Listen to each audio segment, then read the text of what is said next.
That's all this costs. $8 in materials you can buy at any hardware store, any home improvement warehouse, anywhere in this country right now, today. And with those $8, I'm going to show you how to build a heat storage unit that will radiate warmth for 12 straight hours. No wood, no gas, no propane, no electric bill, no subscription to anybody's system. 12 hours of heat, off $8 of materials.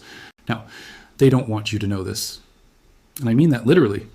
The home heating industry in the United States pulled in over $40 billion last year. $40 billion. And a big chunk of that money depends on you believing that heat is complicated, that it requires infrastructure, that you need their appliances, their fuel contracts, their service plans. What I'm about to show you has been used for centuries, documented in engineering literature, studied in university heat transfer labs, and quietly ignored by every major heating manufacturer in America. Because it works, and it works without them. Stay with me. Because before they find a reason to ban this content, I'm going to walk you through every single step. Let's talk about what happened in this country's home heating market. Because you need to understand the trap before you can understand why the solution works. Go back to 1973, the OPEC oil embargo. Gas prices spiked, heating fuel became unpredictable. And for about 18 months, ordinary American households were scrambling. People were cold, people were scared. And the industry, the furnace manufacturers, the gas utility companies, the appliance conglomerates, they had a choice. They could have promoted durable, low-tech thermal mass heating that any homeowner could build and maintain themselves. Simple physics, simple materials. Instead, they did what industries do. They lobbied. They pushed building codes that required permitted, inspected, utility-connected heating systems in new construction. They funded public campaigns that framed DIY heating as dangerous. They partnered with insurance companies to deny claims on homes using non-standard heating setups.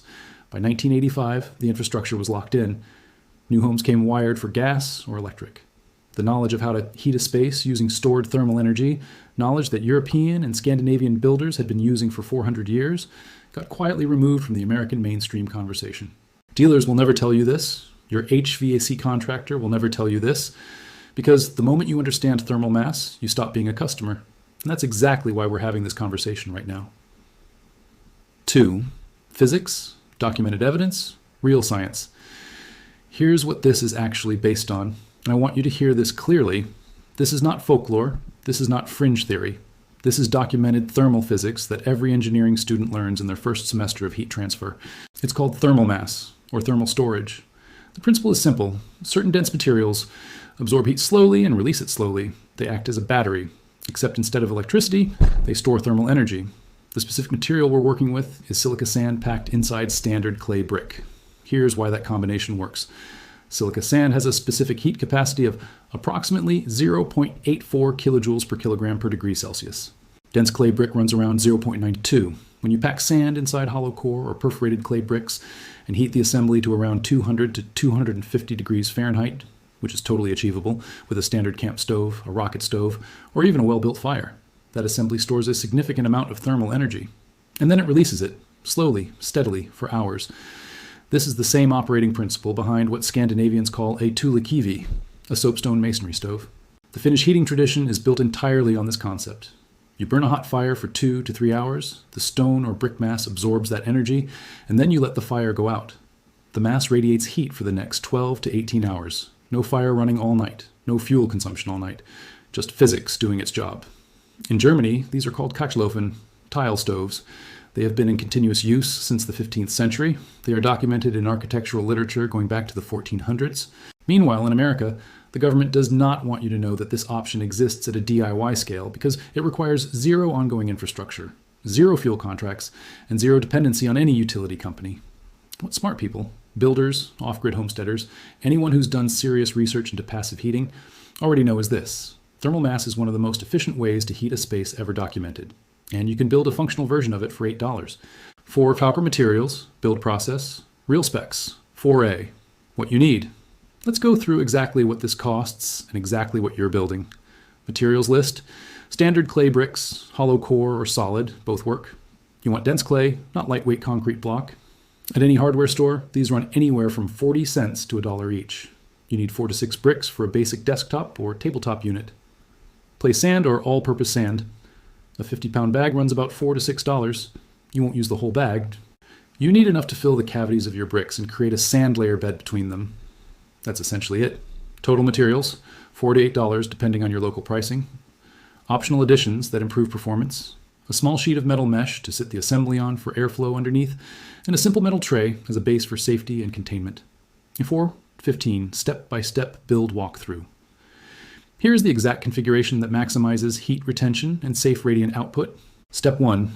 Lay your base layer of bricks flat. If you're using hollow core bricks, orient the holes facing up. Pack those cavities with dry sand, fully packed, tamped down. The sand inside the core dramatically increases the thermal mass of each brick because sand fills dead airspace and replaces it with material that actually stores heat. Step 2. Add a thin layer of loose sand between brick courses, about a 1/4 inch. This sand layer acts as a thermal coupling medium. It ensures heat transfers efficiently between bricks instead of losing energy across air gaps. Step 3. Stack your second layer. Offset the joints like standard masonry. No seam should run straight through both layers. This isn't just structural, it's thermal. Offset joints force heat to travel through more material before escaping. Step 4. Optional but recommended. Cap the top with a solid brick or a metal plate. If you use a metal plate, the radiant surface area increases and you get more even heat distribution outward. Now, how do you charge it? How do you put heat into this system? 4C, charging the system. 4.45. Heat source options. Real practical details. You have several options, and the right one depends on your situation. Option 1, rocket stove. This is my preferred method for maximum efficiency. A rocket stove burns small diameter wood, sticks, branches, scrap wood, at extremely high combustion temperatures. You build a hot, fast fire for 2 to 3 hours. The brick sand assembly absorbs that energy, and you're done. No fire needed after that. Option 2, propane camp stove. Set the brick assembly on a grate over a standard 2-burner camp stove. Run it on medium-high for 90 minutes to 2 hours. The bricks will reach temperature and hold it. This is useful if you don't want to manage an open fire. Option 3, standard wood fire outdoors. Surround or stack your brick assembly inside or adjacent to a controlled outdoor fire pit. Let it heat for 2 to 3 hours. Pull the assembly. It will radiate. Safety note, and this matters, these bricks get genuinely hot. We're talking surface temperatures of 150 to 200 degrees Fahrenheit at peak. You handle them with heavy welding gloves or insulated tongs. You place them on a non-combustible surface. Concrete, stone, ceramic tile, a metal tray. You keep children and pets away from the surface.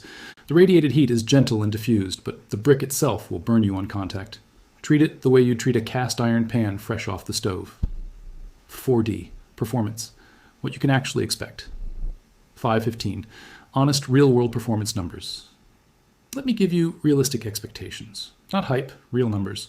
A 4-brick assembly with sand fill, charged to 220 degrees Fahrenheit, in a moderately insulated small room of roughly 150 square feet, will measurably raise ambient temperature by 8 to 12 degrees Fahrenheit and maintain elevated warmth for 10 to 14 hours depending on room insulation and starting outdoor temperature. A 6-brick assembly in the same space performs better. More thermal mass, longer release curve. This is not a replacement for a whole home heating system in a Minnesota winter with no insulation. Let's be honest, this is a targeted heat solution. For a room, a workshop, a small structure, a tent shelter, an emergency situation, a power outage. For those use cases, this setup is genuinely extraordinary for the cost.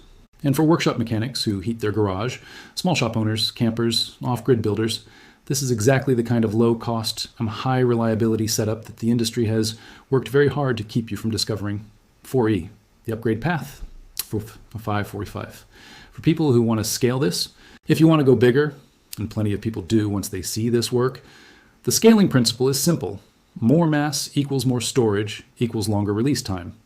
10 to 12 bricks with sand fill, properly assembled, can heat a 300 square foot space meaningfully for 12 to 16 hours off a single 2-hour charge cycle. The Scandinavian masonry stove tradition took this same principle and built entire home heating systems around it. Those systems burned wood for 2 to 3 hours per day and heated the house for the remaining 20 to 22 hours.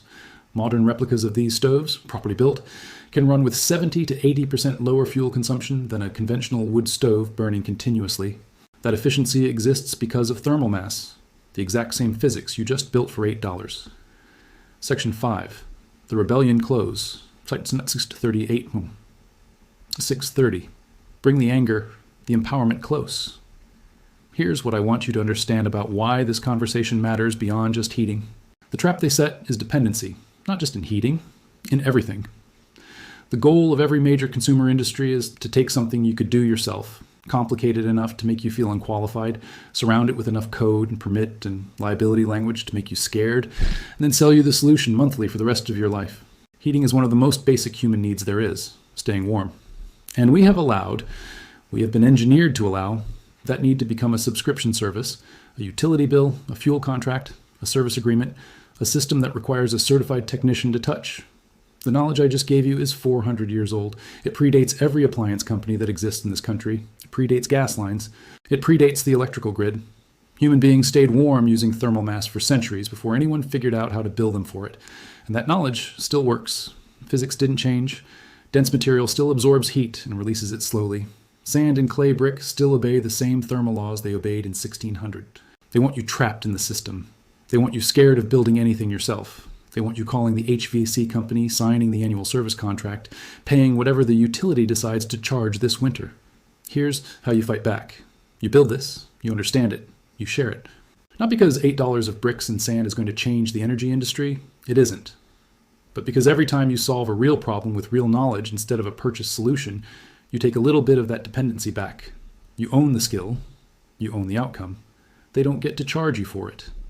This is why mechanics buy old trucks. Old trucks, you can fix yourself. New trucks are designed so you can't. Old knowledge, thermal mass, passive solar, rainwater collection, food preservation, that's old truck knowledge. It works, it's yours, and nobody can lock you out of it. If this video helped you, if you're sitting here thinking about building this, or you've already built something like it, or you know somebody who needs this going into winter, drop it in the comments. Tell me your setup. Tell me your results. Tell me what you've built and what you've paid and what it replaced. Because that's the community they can't shut down. Real people with real results passing real knowledge forward. Build it, test it, report back. I'll see you in the next one. Production. Notes, visual suggestions. Open cold, dark garage, breath visible, mechanic standing next to a cold workbench, no intro music. B-roll, hands packing sand into brick holes in close-up. Real, unhurried, detailed. Heat charge sequence. Time lapse of the rocket stove or camp stove run, bricks heating up. IR thermometer reading rising. Performance shot, IR camera showing heat radiating from the assembly in a darkened room. Visual is powerful. Close, mechanic standing in a warm lit workshop at night. Same garage, different feeling. Keyword deployment. Natural placement targets throughout script. Before they ban this, hook section, used. Dealers will never tell you. Problem setup, used. This is why mechanics buy old trucks. Rebellion close, used. Government does not want you to know. Truth section used. The trap they set. Rebellion close, used. Accuracy notes. All thermal physics claims in this script are factual and documentable. Specific heat capacities cited are standard engineering values. Scandinavian Finnish masonry stove tradition is well documented historically. Performance estimates are conservative and consistent with thermal mass calculations for stated material quantities. No fabricated studies or suppression claims without factual grounding.